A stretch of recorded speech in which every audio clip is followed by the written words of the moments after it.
આંગણવાડી કેન્દ્ર ગામ સાંગુઈ. આજે આપણે પોતપોતાનો પરિચય દેવાનો છે અને પોતાના સભ્ય ઘરે કોણ કોણ છે તે કહે છે. ચલો, તમારું નામ શું છે? તમારા ઘરમાં કેટલા જણા છો તમે? 4 જણા. સરસ. તમારા પાડોશીમાં કોણ કોણ રહે છે?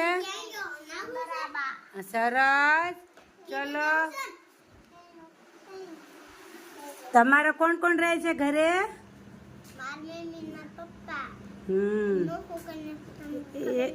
ના, અને તમારા પાડોશી કોણ રહે? પાડોશીમાં કોણ રહે છે? હા, અને એમના ઘરે નાની બેબીનું નામ શું છે? હા, કેવું પડે. ચલો, તમારું નામ? તારું નામ શું છે?